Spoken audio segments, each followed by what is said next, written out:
afternoon. My name is Oliver Westmoreland. I am an ISC registered level 3 immigration advisor and I'm senior immigration lawyer at GSN Immigration. Please subscribe to our YouTube channel and click on the bell icon so that you can continue to watch our extremely interesting videos about UK visa and immigration advice. My topic today is this: Electronic Travel Authorisation for EEA nationals. This needs a bit of explaining. EEA nationals. These are people who come from any country in the EU, plus nationals of Norway, Liechtenstein and Iceland, and for the purposes of UK immigration law also includes Swiss nationals. They're not part of the EU or the EEA, but UK immigration law just so includes them in with the other ones. So I will use this expression, EEA nationals. Electronic Travel Authorisation. This is a new thing, or a newish thing that's coming, that has come in and will come in more. The world is divided, the countries of the world are divided into two types: visa national countries and non-visa national countries. Visa national countries are those countries, nationals of which require a visa to visit the UK for a visit and everything else, really. Non-visa national countries, nationals of which, well, as the law is today, they can just come to the UK, come to the border without anything special, other than their passport probably, apply at the border for leave to enter as a visitor. If everything goes well, successful, they can be admitted to the UK as visitors, not as anything else, as visitors, without any sort of visa. That's how the law is today, but it's changing. And it's started changing already a bit. Early next year, 2025, is going to change more and very significantly. What's going to happen from early next year, 2025, different visa national groups will need to get something called an Electronic Travel Authorization, ETA. This is an online application which they will make from their home country or wherever they are. It was initially described as a very simple, straightforward, nice thing. Just it seemed like it was a basic security check. The way it's happened, and these rules have actually been published now, it goes a bit deeper than what many people expected. It asks about criminality. Now, we always knew this, we expected this. It asks about other things. Adverse immigration history. Have you got any bad stuff? Have you got any adverse history, including not just criminal history, but previous overstaying and things like this, and all this kind of thing. Now, of course, many people don't have any adverse history, so they'll be fine. It's £10 maybe in foreign currency. £10 is pretty cheap. I say it's simple and straightforward. It's not as straightforward as we thought. It's not quite as complicated as a visa application, but it has many of the qualities of and similarities with a visa application, but much cheaper than a visa application, £10 obviously. You answer the questions honestly, one would hope. If your answers don't reveal any adverse history, you should be fine. You have the ETA. This is something that exists on the internet, on your smartphone. You can come to get on an airliner. You should get on the airliner successfully. Come to the UK.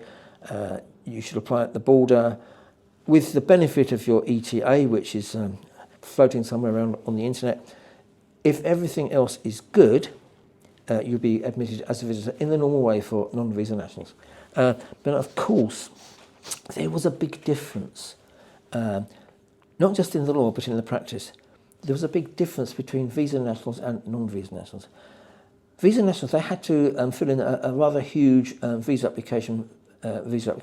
visa form. They might get accepted, they might get rejected. Sometimes you get refusals of visitor applications, ways that are rather sort of difficult to cope with. For example, you got one refusal on your record. It blights the rest of your life. They say, you had a refusal in such a time. Every decision is decided on its merits. However, you never really seem to escape from having had a visitor visa refusal before. And sometimes the reasons for refusal are difficult to cope with. If you come from, for example, Iran, typical reason for refusal. There are some unexplained payments in your bank account. Well, in Iran, the banks don't put reasons for payments in bank accounts. How do you cope with that? And some of these things are really, really unfair. Sometimes they say, it looks like as though you've got more of a life in the UK than you have in your home country. We don't think you're going back. These allegations can be very unfair, and you have to deal with all these problems as the law is today.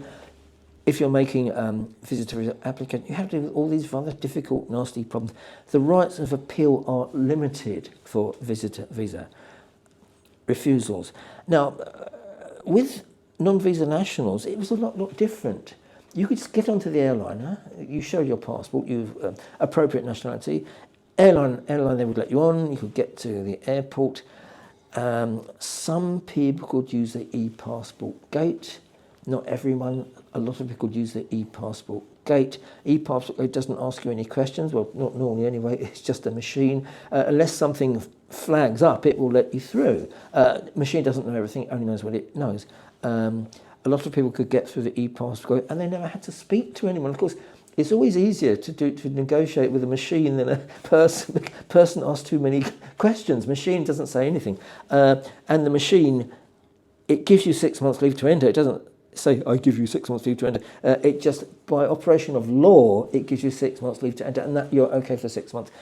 For many non-visa nationals, I mean, not all of them could use e-passport, but a lot of them could. It was relatively easy. If you got stopped at the border, well, you could be refused leave to enter. Probably, though, you came from a nice non-visa national country, probably you're going to get through. You don't get that intense degree of questioning that entry clearance officers do when they decide visit visa applications. It's a notoriously difficult area in immigration law, as any experienced advisor will tell you. Anyway, that big difference between visa nationals and non-visa nationals, it's not going to be eliminated, but it's going to be reduced very significantly, because your non-visa national is going to have to apply for this ETA. For many people, probably no problem, but for some people, it might be a problem. Now, let me explain one thing. If you're old enough, you remember before we had Brexit, you remember when we were in the EU, EEA nationals and the Swiss and everyone, they had very, very strong rights. They could enter the UK very, very easily indeed. It was very, very difficult for them to be refused at the border. It had to be something extremely bad, like terrorism or bad criminality or something really bad like that. The way that the law was written, free movement law as it was called, it was very difficult to refuse entry to an EEA national. I wouldn't say impossible, but very difficult. And to be fair, for the British it was the same. You know, if we, the British, wanted to go to Europe, it was the same for us. They would have great difficulty in refusing us leave to enter. When Brexit happened and all the things that came out because of Brexit happened, EEA nationals suddenly found that they had been demoted. European under free movement laws, a very, very strong status indeed. They suddenly got demoted to non-visa national. Well, it's a good status, but not as good, because non-visa national can always be refused entry at the border. Maybe they get through the e-passport gate safely, but e-passport gates, they break down. And if one of them breaks down, they break down at every airport in the UK. They all work in sympathy. Although you might think you can get through the e-passport gate, it's not guaranteed. And also other things go wrong. They think, because there's facial recognition in this, maybe they think your face has changed, you've grown a beard, or you've a different number of noses or something strange. It won't let you through. Or maybe passport is deemed to be slightly damaged. It happens. There are things that can go wrong with the e-passport gate. So really, EEA nationals, they suffered a quite serious demotion, if you like. The way that things have been since Brexit, non-visa national, including EEA national, they could be refused entry at the border. They could be refused leave to enter. They get questioned by a nasty immigration officer. What are you coming for? I've gone to visit my auntie. What's her telephone number? And you give them, and they phone your auntie and no answer. Sorry, we can't let you in. We don't believe you've got an auntie. Or where are you going to live? I haven't sorted it out yet. Oh, no, so you've got to have somewhere to live. How much money have you got in the bank? You think, you haven't got enough. They won't let you in. These things can happen. Now, with European free movement law, this couldn't really happen. It didn't happen because free movement law didn't allow that kind of level of questioning or discussion, but now it does. So do be aware, you non-visa nationals, wherever you may be in the world, even today, you could be refused leave to enter the UK. If things don't work out, you could be detained at the airport. You could be removed and sent back to where you came from, which is not very nice. So there you go. But I mean, this is as things are now from next year. Now, this new scheme is coming in stages. From 2nd of April 2025, it's going to affect EEA nationals. Other groups get, the law comes into effect different times. 2nd of April 2025, your EEA national, they will need to get the ETA before they travel. One strange thing in the law is this, what seems strange to me anyway.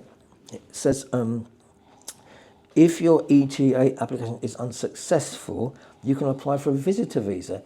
Well, how does that work? You know, if your ETA is unsuccessful, how successful is your visitor visa application likely to be? Maybe entrance officers are capable of exercising discretion. I haven't seen it very often in my life, but that's what the rule says. I mean, it's published in the immigration rules. You can look for yourself. If your ETA application is unsuccessful, you can apply for a visitor visa and see what happens. Visitor visa is a bit more expensive, isn't it? ETA, very cheap, £10. This is going to be expensive. Probably doomed to failure, but that apparently is the way forward. Mr. Shah, I'm sorry this has been such a long peroration. I'm sure you've got a few questions to ask me.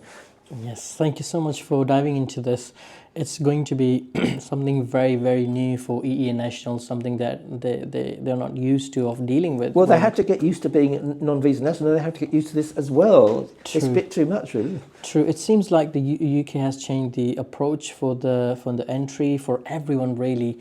I mean, today's topic is about EEA nationals, but we know that same will apply to American nationals, yes, Canadians, yes, and yes, so on, yes, everyone. Yes, yes. The only people who are unaffected, visa nationals, because they're going to be the same as they were before. Exactly, they'll need to make an application before they travel. I understand the scheme comes into effect for the EEA national on 2nd of April 2025. It's going to cost them £10. Yes. This is a sort of digital permit, isn't it? Yes.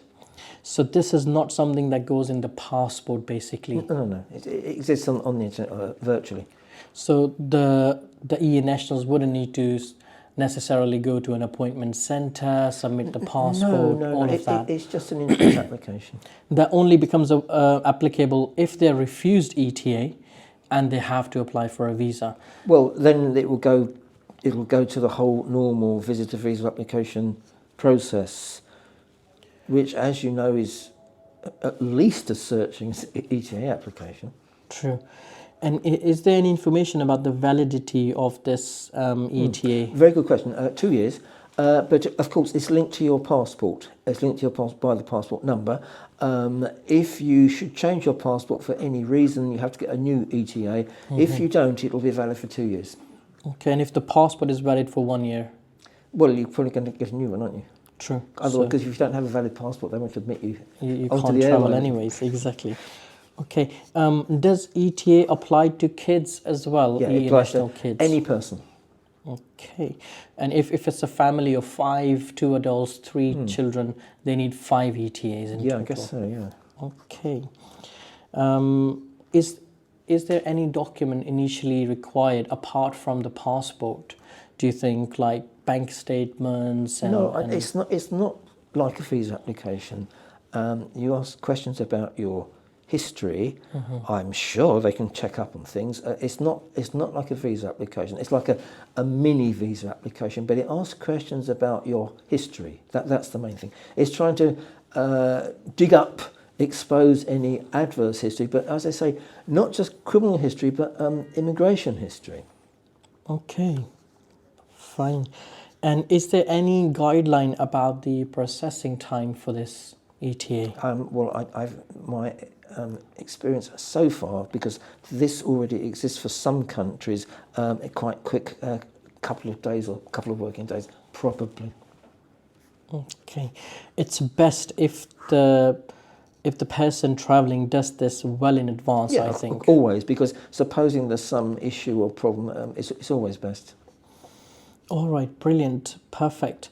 Well, I think that's all the questions I had, and I thank you for today's vlog. I thank you for inviting me to come here. You're most welcome, and we see you in the next one. See you in the next one. Goodbye for now.